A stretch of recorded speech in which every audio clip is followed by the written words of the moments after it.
ESPN 94.1 FM and AM 930 present The Drive. It is Friday, October 28th. Your drive begins now on ESPN 94.1 and AM 930. I'm your host, Paul Swann. We're going to open up the text line this hour at 304-396-TALK, 304-396-8255. We'll get high school football to talk about tonight. Our two featured matchups across our Kindred communication stations. It's going to be St. Albans and Huntington. St. Albans and Huntington. And then, of course, we've got Matt Perry joining us here in the next couple of minutes. We're going to talk to him about Spring Valley on the road taking on Parkersburg. So we'll get into all of that. And another big matchup I'm going to keep an eye on this evening is South Charleston at Hurricane. But I want to first turn my attention to Marshall women's soccer qualifying for the Sun Belt tournament. We talked about it all week. This was a big step for the program to qualify, and they're in. And joining us now to talk about it is the head coach of the Marshall women's soccer team with the best last name at Marshall University, Michael Swan. He's with us now. And did you know I was talking you up all week? Did you know that? I'd heard a rumor. Yeah, I was talking you up because this is a great step for the program. You get into the Sun Belt tournament, and anything can happen once you're in the tournament. So I'm sure you got to be feeling really good right now where you're at, how the team is performing. I know you didn't get the win, but still you did enough in the regular season to get into the tournament, and that's what really counts. Yeah, absolutely. About 3 weeks ago, we had a double game week against the two Georgia teams, and felt we could have came away with points that week. We didn't. We sat down as a coach and staff. We challenged the team, with really making it, getting our heads down and putting them together, and really making a push, and the push that we made against basically the top of the league teams. We've came out with that with a lot of points, and it's got us to the tournament. So delighted for the student athletes for how they committed to it and pulled the season around and got the reward by getting a berth in the conference tournament. What does postseason mean for Michael Swan? It's a new season, a new opportunity. I think it's an opportunity for any player to go out and really play loose, play to their potential. We've got an opportunity. We always say, and the old saying, if you're in it, you can win it. And I've been able to do that in my career as a coach, and I've been able to do it as a student athlete as well. And I do feel that the program where it is and how we're playing, we can do that. This next week. So really just happy to see them get there. But more than anything, it's the look on the faces, the determination, the work they've done to get to this point that it's all going to pay off when we get on the plane tomorrow to Florida. Is this not Florida. We're going to fly into Florida and then end up in Alabama. I was going to say, yeah, I would like to go to Florida as well, but yeah, Alabama is just as nice, especially for the tournament. Is this a moment that moves the program forward, win or lose at the conference tournament? Is this a turning point for this program, or is this a solid next step? It's a solid next step. The next step for us is to get a win, against App State on Monday. We can do that. That's the statement, is really going down there and winning the game, and then moving on to the next round. And then every game's a new step, every game's a new challenge. So this is it's a good moment for the program simply because it's new conference, and we're in the conference tournament. Conference USA, the last time Marshall women's soccer were in a postseason tournament was 2015. It's 7 years. 7 years have passed, and we're in it, and we can win it. Michael Swan's with me, head coach of the Marshall women's soccer team, qualifying for the postseason. So the opponent is Appalachian State. You're the 10 seed. How do you feel going into this matchup with App State? We feel good. We feel good because we played them. we've got to see a lot of film on them simply because the way the schedule was built out. Teams that we played, they've just played. We know them as an opposition. They're an organised team, but with any team, you've got to find their weaknesses. We're going to rewatch the game that we had against them, see where we were weak, fix those problems, and then really see where they can be exploited. And we did that on the day against them a few weeks ago. So we'll be ready to go against them and really give them a good run. So I would say going into it, the confidence within the squad's pretty high, but we're not going to underestimate them in any shape or form. It's tournament play now. Michael Swan's with me. The team is in the tournament, the Marshall women's soccer team in the Sun Belt tournament. How does this help you move the program forward? We talked about a forward step, but you're trying to build a program. You're not just trying to put together a good team. You're trying to build a program. So where does this help you now that you're able to take this step? Well, there's two types of goals you've got. You've got internal goals, which are the goals that we've got within our program, and then external goals are what you put down on paper and really look to strive towards, so others on the outside can see the progress.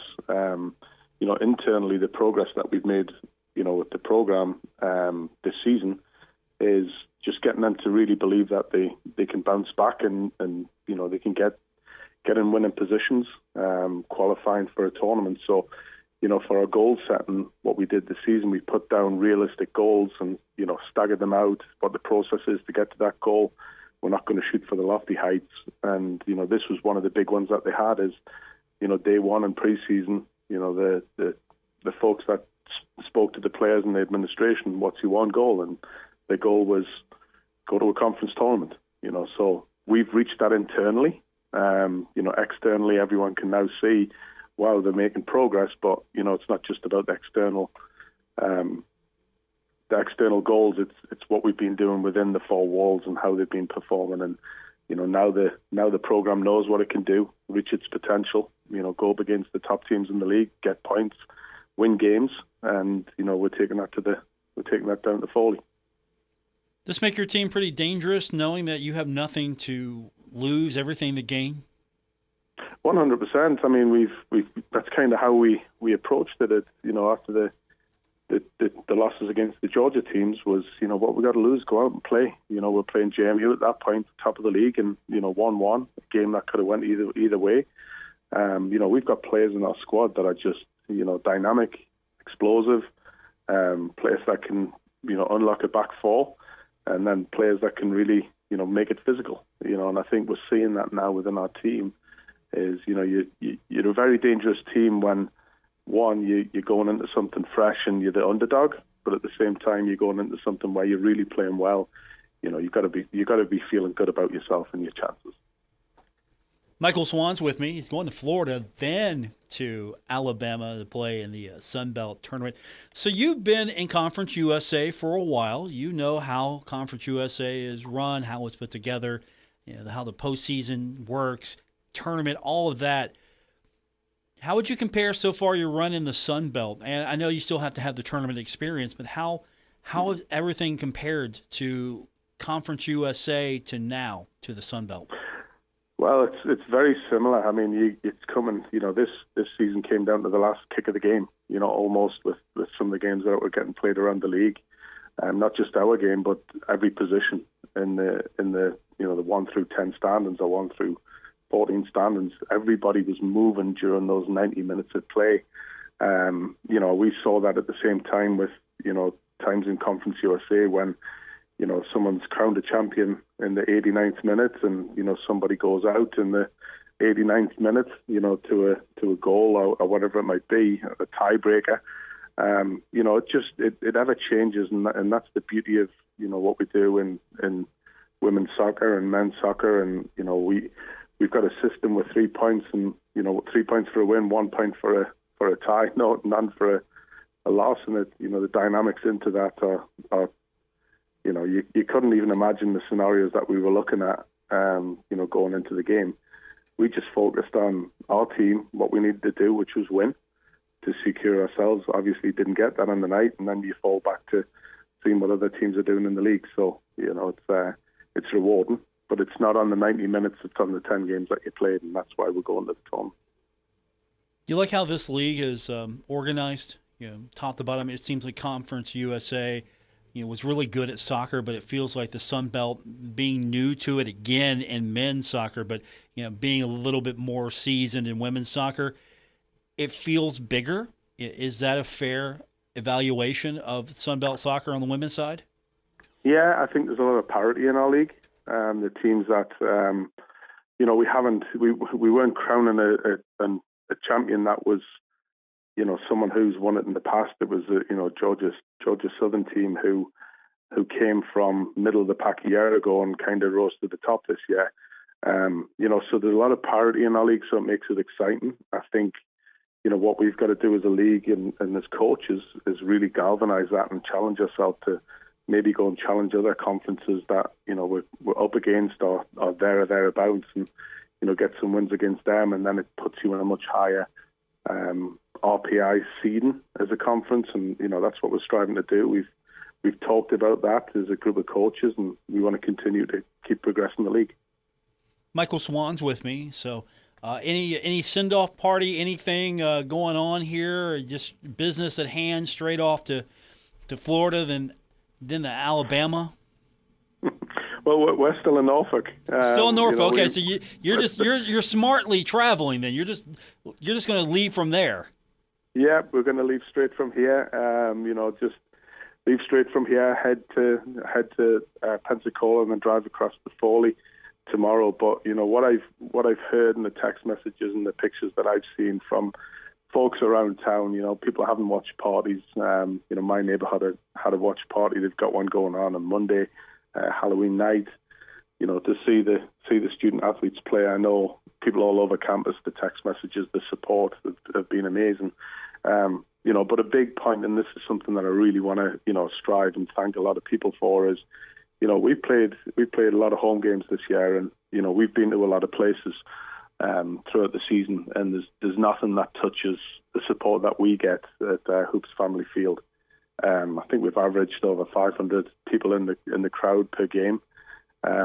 Started off with 1,000 plus, in the first home game, and without that support, you've got to kind of look and go, would we have been in the position that we are? And without them, you've got to question that a little bit. So thank you to all the people that came out and supported us and were part of part of getting us here today.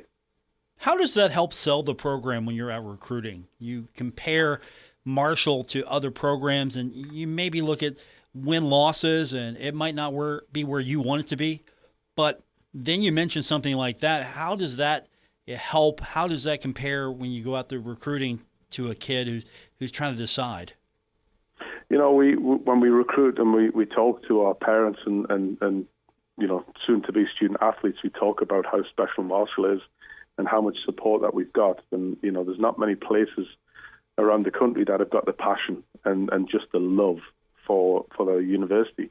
It sells itself. I mean, a lot of people just choose it simply because, what we've got as a support and community / town, half the state. We're all getting behind one another, wherever we go. And I think that's the most rewarding thing for the student athlete, is to know that they're wanted, know that they're supported, because you can go to many other places and you just don't feel like you're getting much out of it. But our fans support everyone, from women's soccer, men's soccer, all the way through to football, volleyball, cross country. I mean, they're just fantastic people who support a fantastic university. Chris Grazzi is seasoned with these last few years, but I think he's got some competition now with you. You can tell him how it works at the Sun Belt tournament next week. You can tell him how it works now. Yeah, we can, and he can give us a lot of advice too. I mean, Chris is a national champion. Proud of him and what he's done with his program, and we talk on a regular basis, pretty close to one another. And he talked about his process of how he got to where he was with the team in 2020, and he said, we got to the tournament in his second year, conference tournament, and they did a little bit of damage, but he knew that the next year it was going to take another step, and he was realistic with that, and you saw where it took off from there. And it's similar to what we've got. This is kind of technically the second season that I've been at Marshall, given the COVID year, and we're in the tournament. So not promising national championships by any means, but what I'm promising is, the program's progressing, it's moving in the right direction, and we're going to a conference tournament, which was a massive goal of ours, and we've reached it. Next week, when you're holding up the conference tournament championship trophy, we'll text Chris and say, "Okay, buddy, that's one for Swan in the Sun Belt." Put a little pressure on him next week. That's the competition. How many trophies can you both collect in the Sun Belt? Right. Let's get you on top. Let's put you there first. Let's do it. I appreciate you. I'm excited for you. I am happy that it happened. I knew it would happen, but still with a lot of anticipation. Just okay, is it gonna work out? Is it gonna work out? Yes, they're in. And next week's gonna be fun. I'll be shirking any job responsibilities I have to watch that match next week. What, Monday? We're talking Monday against App State.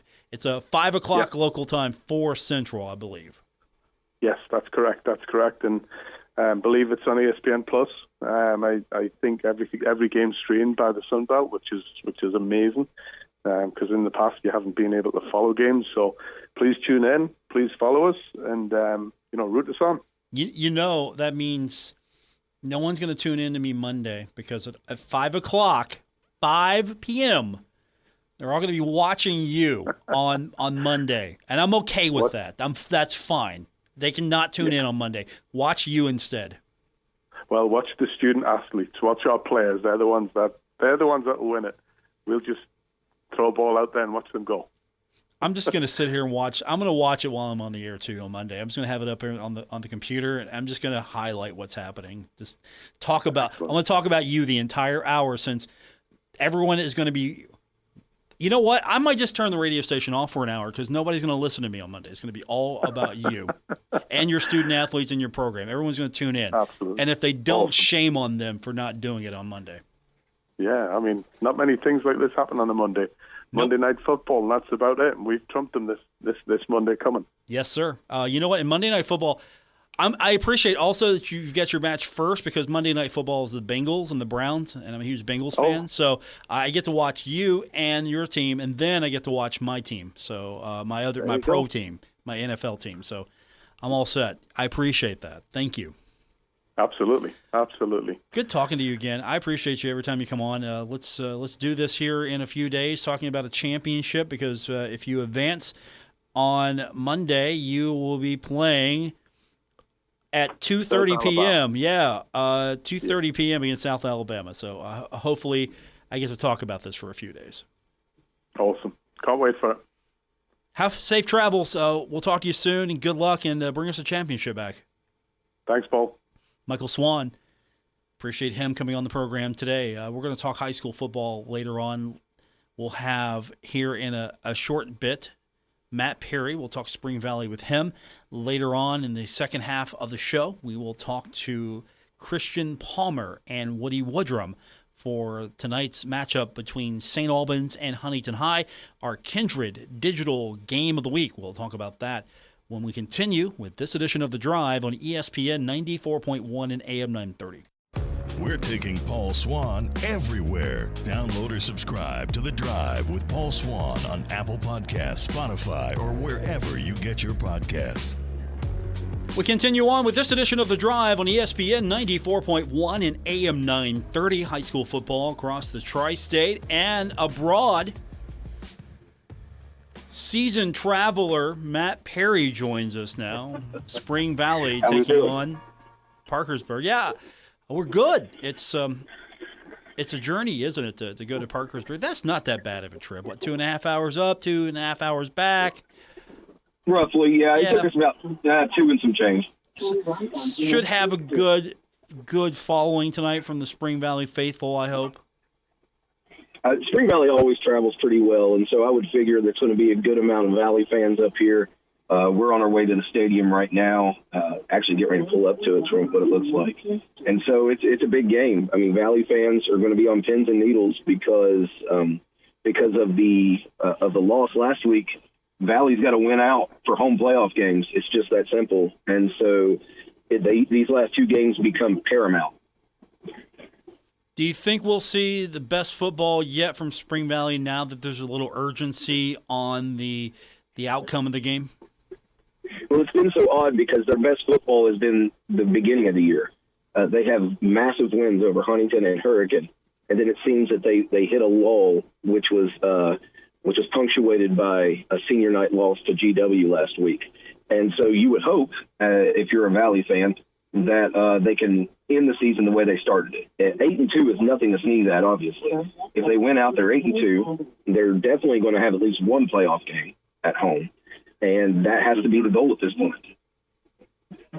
If you could put your finger on it, what has been the cause of Spring Valley's, I don't want to say decline, but the lull here, from where they were at the beginning of the season to where they're at now, trying to get back to that point? If you can put your finger on it, what has been the cause? Offensive balance has been an issue. It seems that each week you don't quite know what team is going to show up on the offensive side of the ball. Spring Valley has been known for ages as a team that could run the ball. And I can only imagine, this does not come from his mouth, but I can only imagine that Coach Dingus is getting frustrated with the lack of a running game. That's what he has built his reputation on. And it seems that it's just not clicking on the offensive side of the ball. It takes too long for them to get going. And last week it hurt them. They've been able to get away with that with games against South Charleston and Riverside. But George Washington is a very good football team, and they jumped out 23-0. And it wasn't until then that Spring Valley started looking like itself on offense. And when you're in a 23-point hole, that's almost an impossible task. Matt Perry's with us, and his digital assistant is with us as well. Where are you at? Are you still in the vehicle? You guys are. What do you got there? What? Yeah, well, we're in Mike's Tesla. As you can hear, she's being very bossy. But yeah, we're parking at Stadium Field as we speak, and I do love coming up here. One of the oldest stadiums in West Virginia. It's very nice. A lot of history, obviously, at Parkersburg High, so it's pretty cool to come up here and call a game. I enjoy it. Okay, so you guys are parking now. Good. I'm glad you're not driving. It's visiting radio. That's right. It's Mike Myers who's using the old cliche media to get the free parking. Nope. You ever do that? You've done that, right? You pull no, up. No, that's what we're trying to do right now. I'm sorry that I got silent for a moment.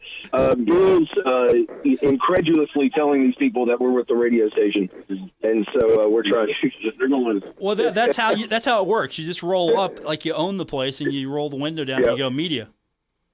Well, that's what we're doing, and we just pulled the media card, and so I learned something every week from Bill Cornwell. We pulled the Bill card. That was right. That is what happened. So, yeah, it's a big game tonight, Paul. As cliche as it sounds, it's the last 2 weeks of the year. It doesn't matter who you're playing. You have to win these ball games. You're on the road at a team hungry for W's. Parkersburg has to win out as well just to get to the playoffs. And so it's two teams that are desperate for two different reasons tonight. All right, let's get let's stay out of the cliche valley just for a minute. So, yes, sir. Why is Parkersburg a threat tonight? Well, they're a threat because their offense eerily resembles George Washington's offense. And Spring Valley had its worst defensive game of the year last week against George Washington because they could not stop the pass. Parkersburg is led by David Parsons, the quarterback. He has 1,500 yards passing, and his touchdown-to-interception ratio is impressive. 18 touchdowns to 4 interceptions. They focus on the passing game. Parsons is also a danger running the football. He has 2 rushing touchdowns and 230 yards rushing on the year. He spreads the ball out to 3 different receivers who have caught more than 3 touchdowns. You cannot focus on one kid or one receiver in this offense. Last week, Spring Valley struggled mightily with GW's passing game, and so that is the worry. Matt Perry's with us tonight. Spring Valley on the road, taking on Parkersburg.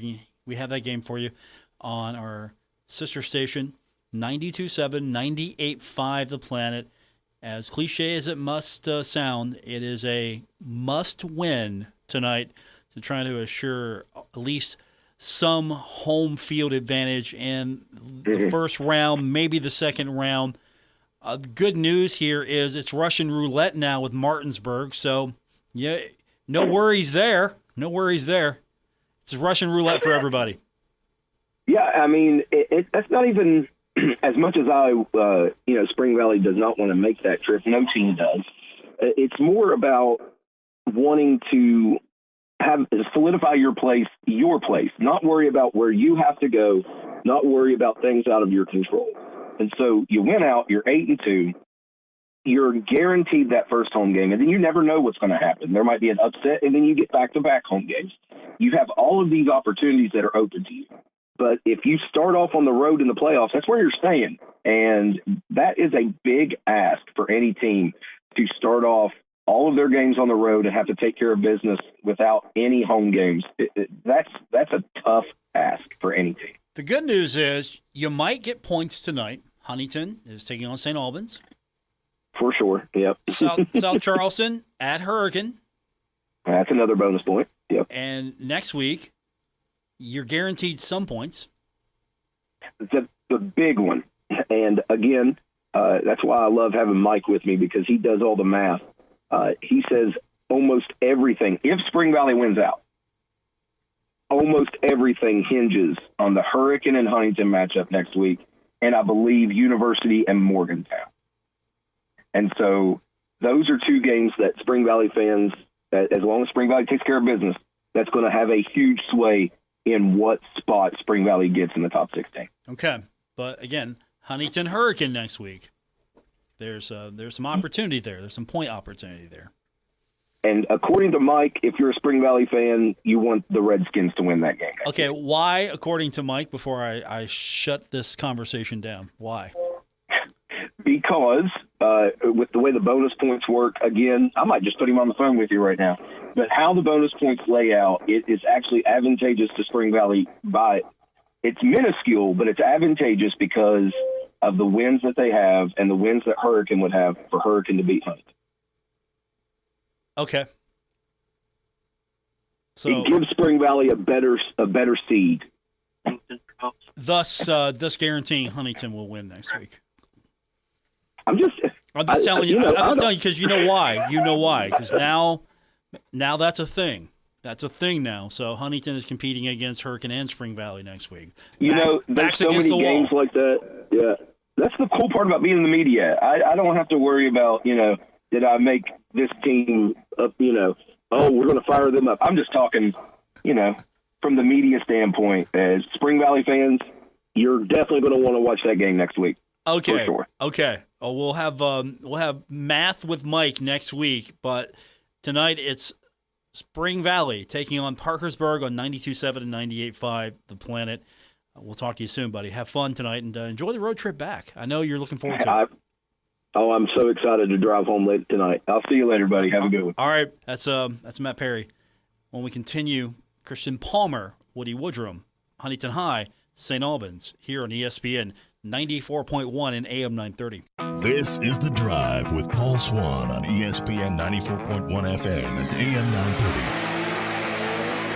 930. Senior night for Huntington tonight on ESPN 94.1 and AM 930. So, big night for the Highlanders. Hopefully, it will be a big win, taking on winless St. Albans, the most dangerous team right now in Class AAA.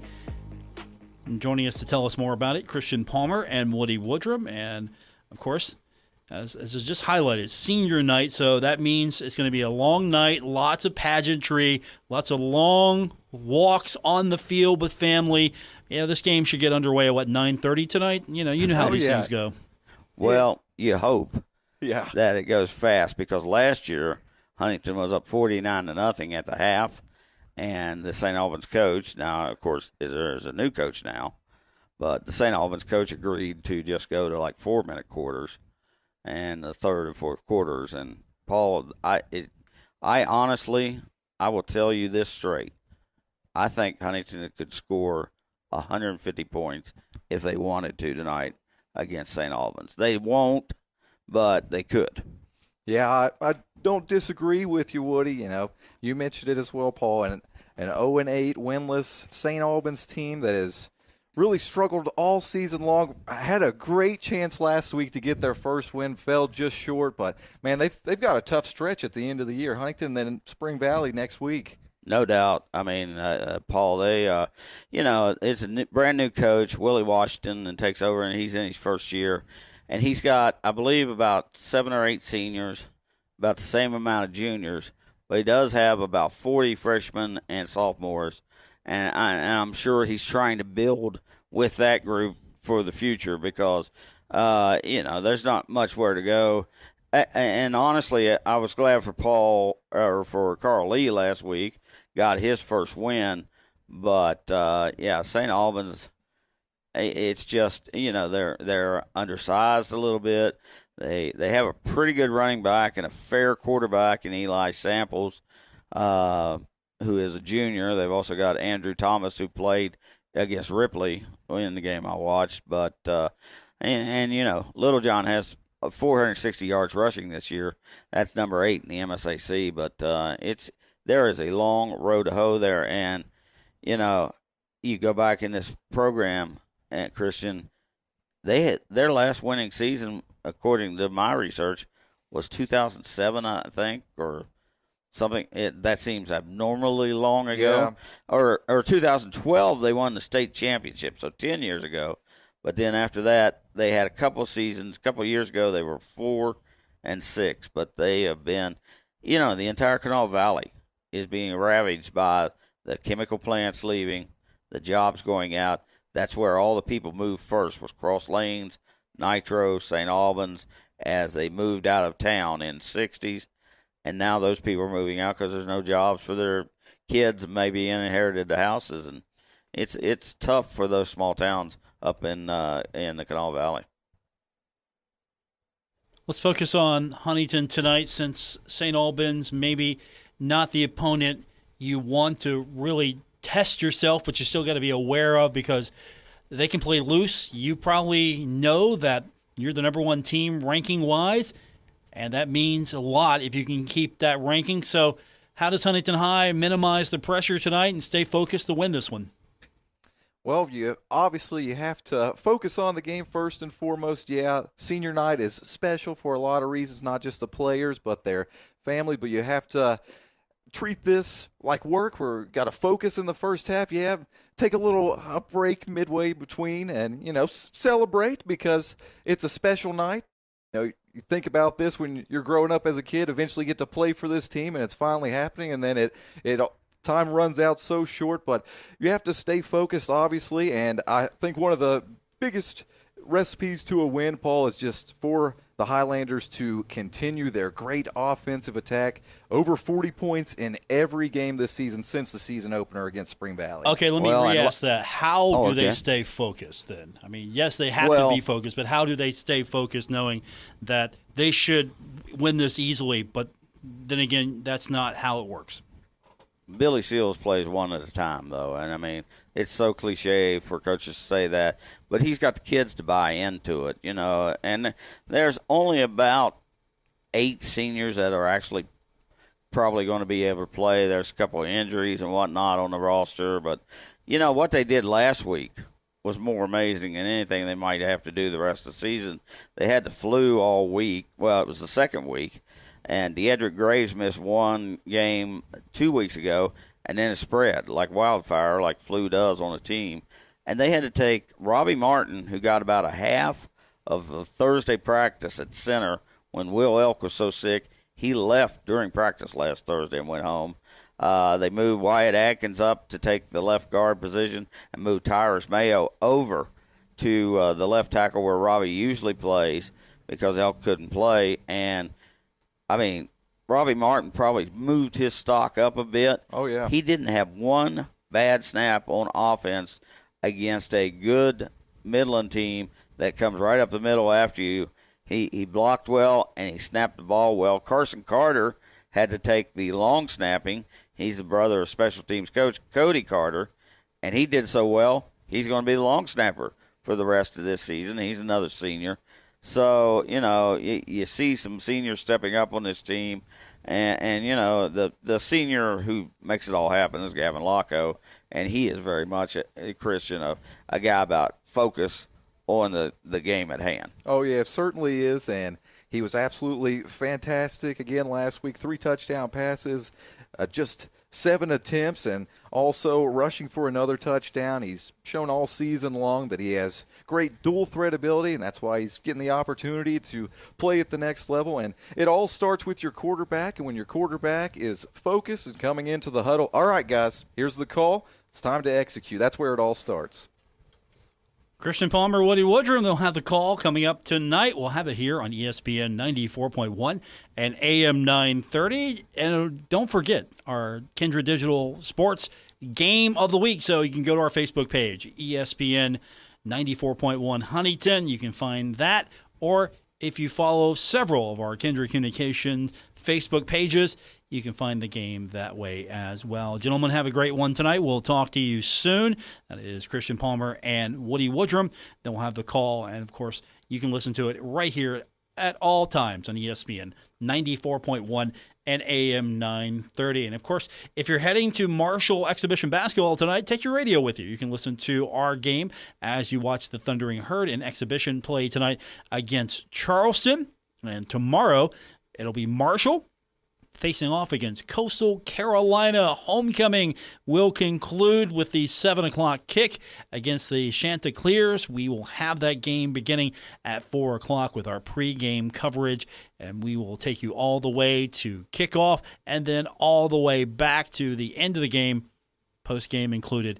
Keep it locked on Saturday right here at ESPN 94.1 and AM 930. So going to be a fun weekend, I think, for sure, for the Thundering Herd. Must win. I know cliche is as ever, must win just because you want to continue the hope that you can run the table in the East Division. So far, your only 2 losses come in the West Division. Every team in the East Division has at least 1 loss. So if Marshall can run the table and stay on top of all the other teams in the East Division, Marshall could find itself in the Sun Belt Championship game, but you need this one tomorrow to make that happen. So it's a must-win again. I think all of them are going to be must-wins from this point forward. Not only are you looking to get enough wins to qualify for bowl eligibility, but you want to stay in the hunt for the Sun Belt East Division and then play for a championship. That would probably be the only thing I think that would really make the fans happy this year, a championship in the Sun Belt. And it's got to start with homecoming tomorrow. Hopefully Coastal Carolina doesn't come into Huntington and upset homecoming the way that Marshall did last week, going into James Madison and disrupting their homecoming. So busy weekend starting tonight, starting tomorrow as well. We've got it for you right here on ESPN 94.1 and AM 930. And don't forget, if you're heading to Marshall basketball tonight, take your radio with you, and you can listen to the Highlanders. Or if you have to stream, take your AirPods with you. Take your earpad, whatever you use. You can stream the game. You can go to our app. You can get it at WRVC.com, and then you can link over to the iOS or the Android store, and you can get the app and listen to the game that way. Thanks for tuning in. Back on Monday for our Halloween edition. Nothing planned for Halloween. It'll be a regular edition on Halloween, so that'll be scary enough. Coming up tomorrow, Marshall and Coastal Carolina. But tonight, it's Huntington and St. Albans here in ESPN 94.1 and AM 930.